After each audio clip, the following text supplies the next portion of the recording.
Okay, assalamu alaikum and welcome back. Last class we started discussing Romanticism, romantic literature and romantic poets. We spoke about the major features of Romanticism and how different it was from the poetry of the Augustan age, or what is generally known the neoclassical age or the age of reason. Before I begin, we finished talking about William Blake. We can't speak enough about William Blake. And generally, William Blake was a pre-romantic. He was writing poetry from London before, I think, the publication of the Lyrical Balance by the two major romantic figures, Samuel Coleridge and William Wordsworth. Today, we'll see what William Wordsworth has for us. But before I begin doing this, I want to do some kind of revision for last time's class. So could you please remind me of the major features of Romanticism? Why is romantic literature, or mainly romantic poetry, different from the poetry of the previous age? Yes, what makes romantic poetry romantic? Can you tell me, please? No, the heart controls the head. Okay, for the romantics, the heart controls the head, not vice versa. Thank you. Please. So the romantics advocated simplicity, and mainly simplicity in diction, in language. You don't have to use elite, highly embellished, sophisticated, powerful language that mainly university-educated people would understand. Simple language. And, please? Thank you very much. So the subject matter, again, is no longer about courtly love, the life in the court and in the palace, about God and kings and queens and the noble families. It's taken situations from the common life. And that's why we'll find many poems about ordinary people, poor people, about kids, about poor women, about unnamed people sometimes. Yes, please. Poets usually write to express themselves. Okay, so poetry is now self-expression. It's no longer didactic, in the sense that before this, following the rules of decorum, literature in general and poetry had to teach and please, to teach and delight. So the significant point is, what influence is your poetry going to have on the others, on the readers, on your audiences? But now, poetry is self-expression. A poet has extra comprehensive sensibility to use his feelings and his imagination in order to convey particular emotions and experiences of his own. That's why generally the speaker in, for example, William Wordsworth's poetry, the speaker is William Wordsworth himself. Because the I is the poet. Self-expressive, the first person narrator. Yes? Yeah, nature was a source of Thank you. unlike the city, which is source of Thank you. conception and sense. Generally, romantic poetry is poetry that is described as anti-city, because we've seen how the city has become, the politics, the political division, the corruption, the factories, the industrial revolution, and everything. So, in a way, the romantics said, okay, this is enough. But instead of fixing the problem, working on the problems, they kind of escaped. And that's why some people criticize them as escapists. Escapism is when you don't have to face the problem, to come with the problem face to face. You just leave it somewhere and you go to live your life somewhere else. So nature was a source of inspiration. We've seen nature in Shakespeare and other poets. But remember, Shakespeare would utilize and exploit nature. Shall I compare thee to a summer's day? And then he goes on to speak how his beloved, or the dark lady, is more beautiful than nature, than a summer's day. But here, nature is the theme. Nature is the poem itself. And we'll see William Wordsworth in a bit. More, please. Say again? Childhood, okay? Inspiration. So we have simplicity, purity, innocence, inspiration can be taken from childhood. And childhood, even childhood in the city, was corrupted because kids were also sent to work in factories here and there and places where their future, everything was destroyed, ruined. So those poets believe that the child is the father of man. And this is actually a line by William Wordsworth himself, because an adult can learn a lot from childhood, from children. And childhood doesn't have to be, particular age. It could be a state of mind, like innocence and experience. It's a state of mind. You could be innocent, you could be experienced, depending on the situation. But generally, they were advocating a state of innocence, which you can find in the countryside. More, please. For the Romantics, the intellect and reason were dangerous, and like the Augustan, the imaginations and emotions were dangerous. So, for the Romantics, imagination is one of the most powerful faculties a person could have, and they were encouraging us to look more inside our hearts and to use our imagination. And this is connected with feelings and connected with memory. We've seen, I think, the sick rose last class. Yes. What is it about? We came up with 10 themes. Some of the themes could have been meant by the poet himself. But even now, today, we can give extra meanings to the text. And that's why the reader, as an individual, is significant to the Romantic poetry. We are encouraged to use our imagination to give our own interpretations to the poems we read, to the text we read. In the Augustan age, generally, you read a poem and it has one meaning. Generally, one interpretation. Because when there is satire, someone is criticizing someone else, and that's it. But here, you read a poem. Is it about nature? Is it about a woman? Is it about a child? Is it about childhood? Is it about the city, the village? Because symbolism here gives it layers and layers of meanings. And that's why, in a way or another, The Sick Rose is a poem about the power of imagination. Because when you depend on your imagination, when you release your imagination, you can see things differently. You can break the rules imposed upon us. In the past, it was like mathematical. You had to follow the rules, remember, but a regular rhyme scheme, particular language, particular subject matters, particular number of syllables even. So everything was restricted, was chained, but not for the Romantics. One more feature, please. Individualism. Individualism was also important, and this is connected with the fact that poetry is self-expression. You have to express your opinion and feelings and emotions as an individual, as a person. And the individual, no matter how poor or how wretched he or she is significant. Because in the city, the individuals were destroyed. People were like machines, or like slaves. You have to work from early hours until late at night for just little money enough to keep you alive, but also to keep you working hard for the factories. There's one significant thing I always focus on here, which is In the Augustan age, maybe you can write a poem, but you may not change the whole society. But in the Romantic, you can write a poem and you can change the person itself. okay, this is interesting. Can literature change lives? Yes. Can poetry change lives? Sometimes we watch movies and we become, in a way, better people. We read literature, we read fiction, and sometimes we learn new experiences. We are influenced. And this is an issue that needs a lot of discussion. For the Augustans, poetry aims at teaching and delighting. So there is this emphasis on changing people's lives. But in a way, poetry was living somewhere in ivory towers most of the time, in the court, in the palace. But here, those people brought it down, believing that the real change can happen at the grassroots. You know, the grassroots, the masses, the ordinary people. Improve people's lives, imaginations, their styles, the way of living, and you will definitely have a better society.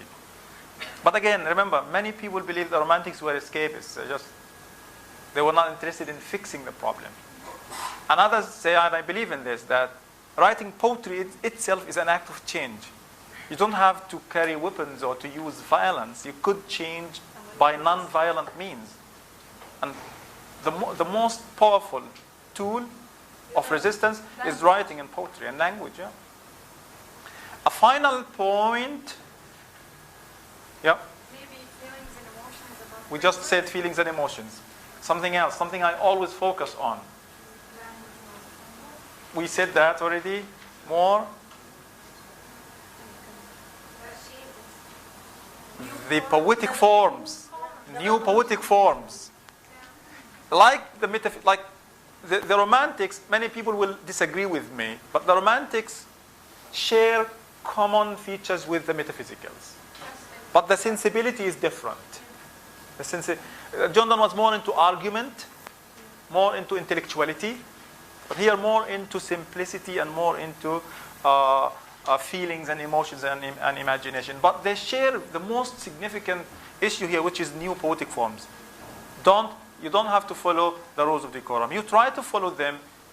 If they don't help, you just break the rules. And that's why we'll see so many new poetic forms. We already saw some examples, and we'll see more as we go on with the Romantics. So, William Wordsworth is probably the most significant Romantic poet. Along with his friend Samuel Coleridge, they published a book called The Lyrical Balance. We mentioned last time. The Lyrical Balance. And everyone was like amazed, fascinated, because people were tired and fed up with the Augustan poetry. And they were like, oh, we want to know more. What are you doing here? What is this kind of new poetry? So in the second edition to the book, they included a preface, a kind of introduction, where they define poetry and they explain their Romantic theory of what writing poetry is. So let's see the definition I mentioned last time in brief and go on for examples from William Wordsworth. So what is poetry? Poetry is the flow of feelings or emotions. Feelings, generally feelings, emotions. But this is not only feelings or emotions, it's powerful. And it's not flow of emotions, it's overflow of powerful emotions. And this overflow is spontaneous. So you don't have to sit and like, okay, what kind of poetry should I write about? I think I should write something here. And you keep squeezing your mind and counting the syllables and checking the rhyme scheme and using difficult language and using particular imagery or something. It's spontaneous. You know spontaneous? عفوي يعني. Like you don't push yourself, you don't pressure yourself to write poetry. Poetry just comes out. It overflows. The spontaneous overflow of powerful feelings.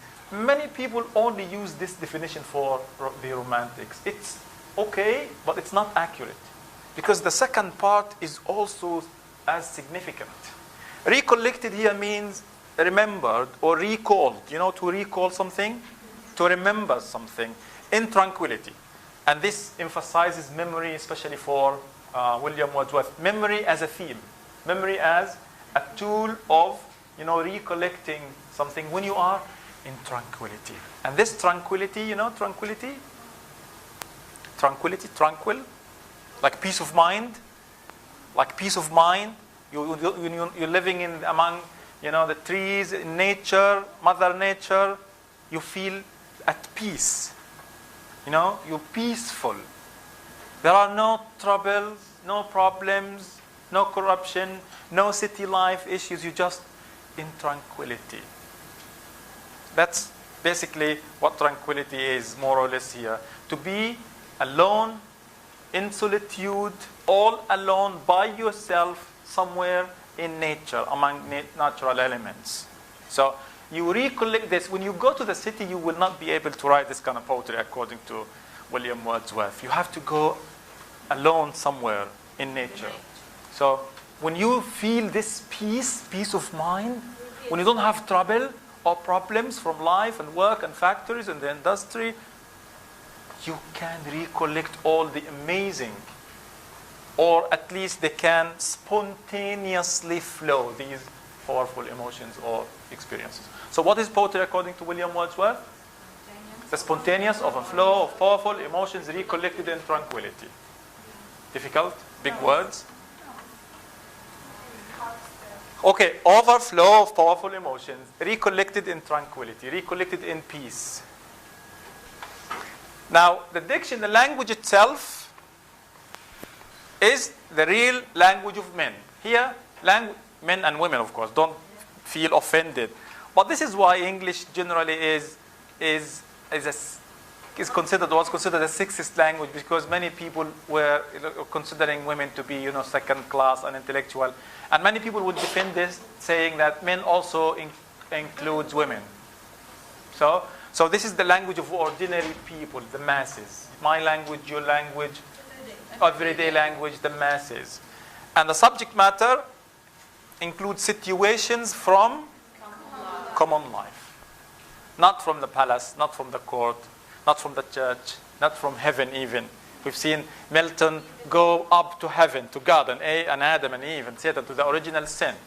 So, spontaneous overflow of powerful emotions recollected in tranquility, and the language of everyday men, of men, situations from common life. Let's see this poem and try to examine the definitions, the features, and William Wordsworth's theory of Romanticism. This is a poem, it's called The Daffodils. It has four, I'll post this online, so just please pay attention. It has 4 stanzas. Let me read them and do some commentary later on. The daffodils. You know daffodils? The yellow roses, flowers. I wandered lonely as a cloud that floats on high o'er vales and hills, when all at once I saw a crowd, a host of golden daffodils, beside the lake, beneath the trees, fluttering and dancing in the breeze. Continuous as the stars that shine and twinkle on the Milky Way, they stretched in never-ending line along the margin of a bay. 10,000 saw I at a glance, tossing their heads in sprightly dance. The waves beside them danced, but they outdid the sparkling waves in glee. A poet could not but be gay in such a jocund company. I gazed and gazed, but little thought what wealth the show to me had brought. For oft, when on my couch I lie, in vacant or in pensive mood, they flash upon that inward eye, which is the bliss of solitude. And then my heart with pleasure fills and dances with the daffodils. And that's a poem. And that, by the way, this is the most canonical romantic poem, the most famous romantic poem, the Daffodils. You will study it many times in the future. Today we're just going to see the major features of Romanticism according to William Wordsworth. So if you look at the first stanza, we have here, again, we can see several of the features we're talking about here. There's nature here, right? Yeah. There's the individualism, I, personal experience, right? Nature everywhere floats. Are these difficult language, like words? No, they sound Most of them, even if you don't know what it means, you can easily guess from the context. Or at least you can know that this is a natural element. So what is he saying? He's saying, I wandered lonely as a cloud. And remember in the past, we said there's something called a metaphor and a simile. The simile is where you say something is like or as something. When you use the word is or like, this is a simile. And this is how you write a simile, where you pronounce the E, by the way. And generally, a simile is easier than a metaphor. I know people who do research on the simile and the metaphor. A metaphor is generally not clear. The meaning is implied. You don't know when you say, the teacher roared. I'm just being very simplistic here. The teacher roared. You know, roar is a word you use to describe a lion. So what does that indicate? He spoke loudly, he was angry, he was hungry, you just can't make up your mind. But when you say the teacher ate like a lion or spoke like a lion, so the word like makes it easy for you to know where you're going. So he chooses here a cloud, which is a natural element. And cloud, he could have said a tree, right? But a tree doesn't wander, right? Doesn't move, just a little bit. It's fixed. So he doesn't pick this. Or he could have said, I wandered lonely as a cow, or as a sheep, or as, I don't know, a bird. But he chooses a cloud. A cloud is up, thank you, it's up above. That's one. What else about cloud that makes it really interesting for William Wordsworth? It takes water and gives water. It takes water, it gives water. Thank you. What else? Cannot be easily reached. It can't easily be reached, probably, also, true. White? It's also wild. White. White, probably signified, but not always white, but could be gray sometimes, or dark, or black. And sometimes, generally, it's free. The issue of being free here is highlighted. It moves freely. No human being can control it in a way. It's up above from what is going on down. That floats on high o'er vales and hills. The high places, the low places. Or the low places, high places. When all at once, I also. So, notice the tense here is past simple, right? I saw a crowd, and a crowd generally a crowd of people, a crowd of something. Crowd could be negative, right? If it's crowded, not always, but if it's crowded, it's bad. There is a good crowd, like a lot of people are coming. And then he repeats the same word in other words, in a more positive word, a host. Someone who, hosts you, someone who takes care of you, hospitality here. A host of golden daffodils. So the daffodils are described as golden, and they are personified as welcoming, hosting you. Like they attract you. They make you feel at home, at peace, tranquility, and solitude. Where did he see them? Beside the lake, beneath the trees. Although he was up above, he saw them like in a cloud, because the power of imagination, the onward eye, fluttering and dancing in the breeze. Dancing is also a personification. Generally, people dance, not flowers. So what is happening here is the man, the poet, is depersonified. He is likened to a cloud. But nature is personified. And that's an interesting mixture of exchanging of places. If you go for the rhyme scheme, it should be A, B, A, B, C, C. So A, B, and then we have a couplet here. Yeah, trees and trees. So what happens next? Continuous.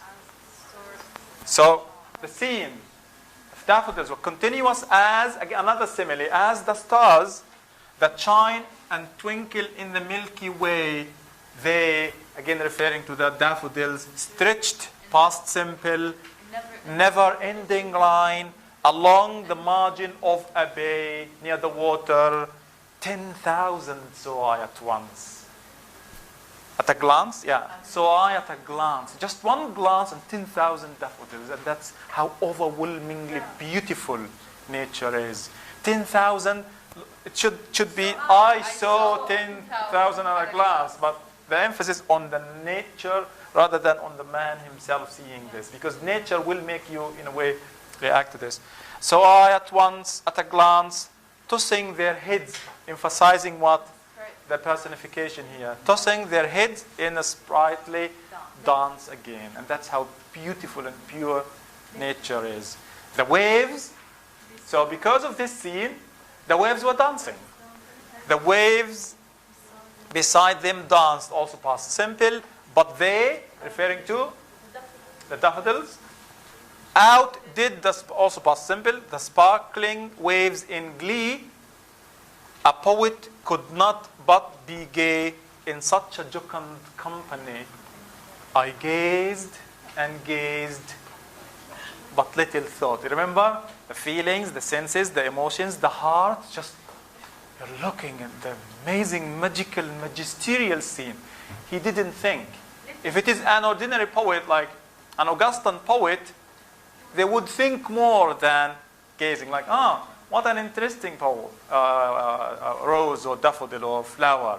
Maybe this looks like something. He doesn't care about what it looks like. He cares much about the inspiration, the imagination, the feelings, the beauty. I gazed and gazed, but little thought what wealth the show to me had brought. I didn't care about what it brought to me. All I cared about was the scene and gazing and absorbing the beauty of nature. Look also at the past simple and past simple. Now, if you go to the rhyme scheme was A, B, C, C. Second syllable, second stanza the same. And here we have they, be, gay, company. There is glee. Glee is like this. And company at the end, it's going to be like this. So it's half of this sound. So this is imperfect rhyme. Thank you. Thought and brought? CC. Okay. Now I want to ask a question. Remember last time when we said the word symmetry was not symmetrical? Yes. There was an extra syllable? Yes. Because the poet is indicating that there is something wrong with this symmetry. It looks symmetrical and perfect, but in reality, it has trouble, it has problems. The second stanza had also a perfect rhyme, and the last stanza had a perfect rhyme. So this is the only stanza that has imperfect rhyme. There could be a reason. But more interesting to me is the fact that the poet shifts from I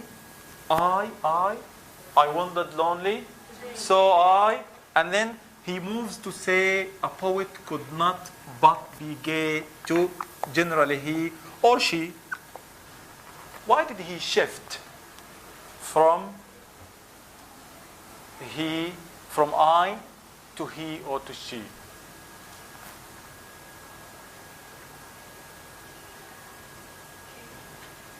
The word gay means happy. So it's not about he's like ashamed that people will say he's gay. Gay is happy. In the past it meant happy. So a poet could not, but there's emphasis here. In Arabic we call this hasr or qasr, right? For emphasis. So I couldn't but be happy means I am happy. Very happy actually. There's no way I can't be happy. So there is negative here for emphasis. There's an imperfect rhyme here in this area. And there is a shift from the first person narrator to the third person narrator. To show that this perfect scene could make any person with emotions, and especially boys, because They have more sensitivity. Yes, make it. Thank you. Interesting. Yes? The last scheme in company is E or A? Come. A, B, A, B. They and gay is different. This is the sound. You will learn how to do the phonemic transcription hopefully next year. Yes? So we have a suggestion here because this is all poets. All poets, because poets especially have the sensibility, the emotions, the extra emotions to react to this beautiful scene in nature. So all people, especially poets, will be happy. That is true, but I think there is more to this. Let me go back to this after I finish the last stanza, okay? So we'll go back to a poet could not but be gay, because he could have easily said, I was gay, I was happy. The last stanza, this is how it ends. Notice there is a change in what? The first thing.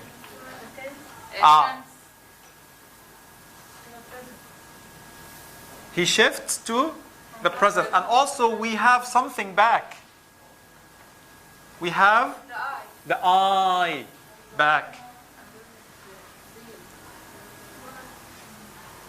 Why is, again, the poem is part past simple and part present simple?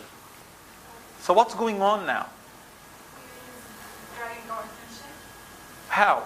by shifting from past to present. So how did the story happen? Where is the poet now? Very now. In the present. He's in the present. What is he doing? Remember. Oh, recollecting tranquility. And that's an interesting romantic issue here. You need to pay attention to the tenses in order to know what's going on. So what is the poet doing? He says, for oft, when on my couch I lie. When I lie down. Remember, tranquility, peace of mind. Carefree. Nothing to bother him, nothing to trouble him. What happens? Whether he is in vacant or in pensive mood. They, referring to the daffodils, they flash, not something he sees first experience, they flash upon the inward eye, in his imagination, inside him. His mind's eye, his heart's eye, I would say. They flash upon the inward eye, which is the bliss of solitude. Solitude from solo, From being alone. being alone. Not emotionally, just no one around you. Bliss, this is a bliss of solitude. This is, as a result, this is a good advantage of being alone in nature, individuality. What happens then? How does the poet, the eye, react? His heart with pleasure fills. And then my heart with pleasure fills and dances with the daffodils. When we speak normally, naturally, the determiners, the articles, the prepositions, the auxiliaries are not generally stressed. When I say, I went with him, I went with her, she came with me. You don't say she came with me. But here, when you count the stressed and unstressed syllables, something you'll study later on, this with is emphasized, is stressed. It becomes and dances with the daffodils, because the theme is withness with nature, togetherness with nature, unity, melting down, becoming nature, and nature overwhelmingly claiming you, controlling you. So this is the reaction of the poet. His heart with pleasure fills. It overflows with pleasure. And it's not clear here whether he says, like he himself dances with the daffodils or his heart, both. But here it's probably more his heart doing this. And dances with the daffodils. So this is a reaction. What is the difference between this reaction and this reaction? This is a romantic poet, in my opinion. You just don't react. You just fill your heart with pleasure, with beauty and innocence of nature. And as a result, you become a totally different person. You remember, you recollect, not once, not an instant reaction. You just don't look at the daffodils and then you react in this particular way. A romantic poet generally encounters something, sees something. They don't react instantly because this is going to be artificial. If you see a beautiful scene, nature, element, something, and you write poetry instantly, according to the romantics generally, this is not good poetry. So you just absorb everything. You store this. Store, you bear it. He used the word bear, actually. There was bear in this, or that was in another poem. So he keeps it somewhere. When he is in solitude, alone, in vacant or in pensive mood, when he's lying on his couch, all alone, he recollects, he remembers, he recalls this experience and then starts to live it again. And this is more powerful for the romantics than reacting to a scene you just see. So what's going on here? In my opinion, this is a direct criticism from William Wordsworth to classical Augustan poets. He's saying any ordinary poet would just only feel happy, but not William Wordsworth, the romantic poet. So a poet, this is the shift, this is the negative here, and this is the imperfect rhyme. This is an imperfect reaction on nature. If you just react to nature and by being happy, that's not what it takes more to be a romantic poet, to be like us, the romantics. And that's why in the end, the poem ends with, and then my heart with pleasure fills and dances with the daffodils. There is an interesting fact here. William Wordsworth, when he saw the daffodils, he saw them for real. He had his sister Dorothy with him. And in her diaries, diaries, there is an entry where she tells us something about, I was walking with Willie, or Bill, I don't know what she called him, but with William Wordsworth, and we saw this beautiful, magical, it was magisterial, the daffodils, everything. She describes this in prose, very beautiful. But here, where is she in the poem? Is she in the poem? He kicks her out. Because two is a company. Two is a company, and this is more about a personal, self-expressive experience about individuality. Some people would hate him for doing this. He's silencing her. Hey, Dorothy, get out of this, which is an anti-feminist thing. Maybe you can take it this way, but generally, because this is what the Romantics say again. He's saying his own experience. Own experience, and the sister can say her own experience in a way or another.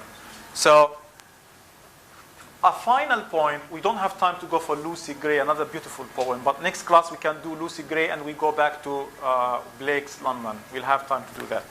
One final thing I want to say about the Romantics is the fact that there's something called, not baby actually, childlike experience. Childlike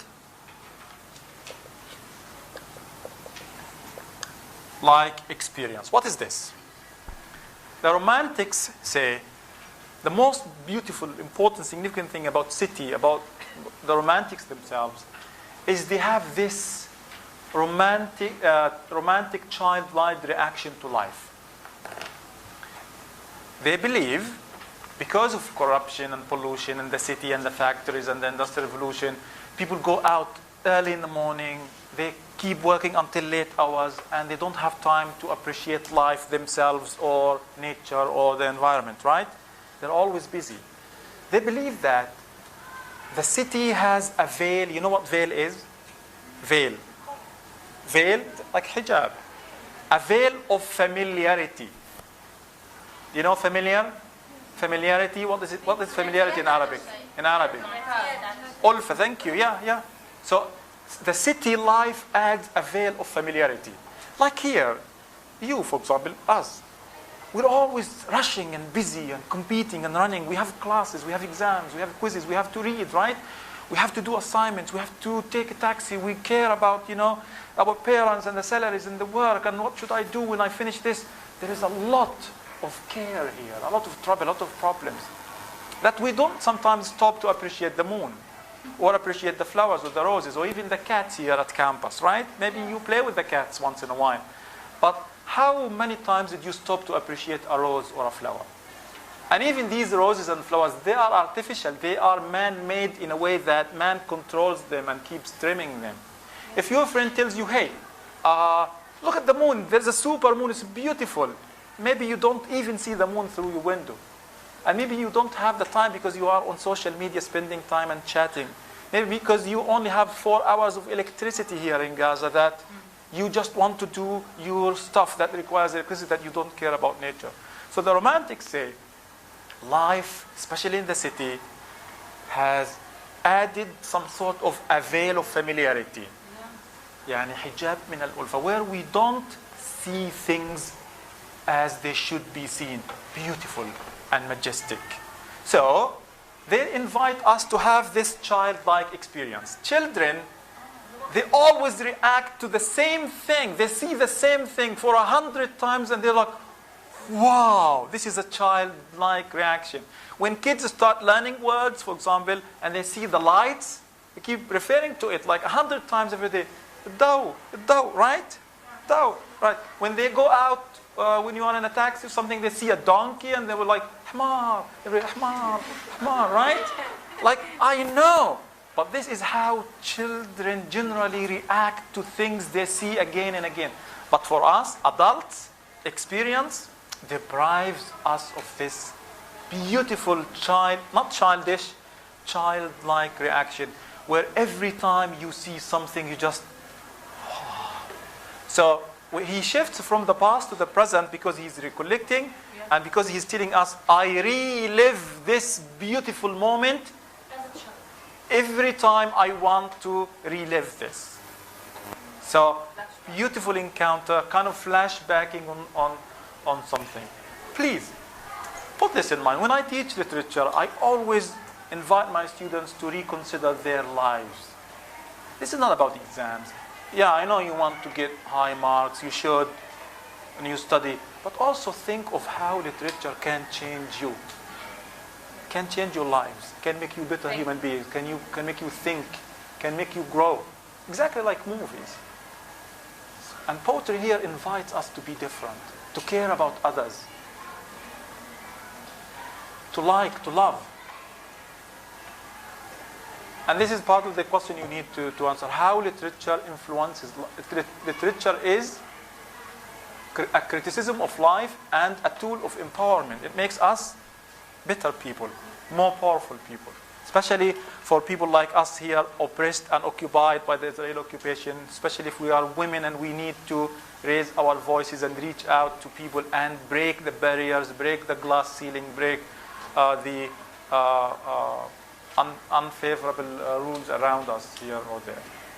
So this is one poem by William Wordsworth that has almost all the features of Romanticism. Nature, tick. Individuality, tick. Imagination, tick. Man and nature, simplicity, tick. I think you'll find 2-3 words, but imagine yourself a native speaker in grade 7 in England or America. You will get most of the words, if not all of them. Subject matter, common life, flowered from nature, also tick. What else? Recalling memory, tick. How you break the rules in order to, sometimes to convey a message with the imperfect rhyme, also tick. I'll stop here, and if you have any question, you can definitely ask. Next class, we'll continue doing Lucy Gray by William Wordsworth, and we will have time to do London by William Blake. Thank you very much, and hopefully this will change something in you. يعطيكم العافية.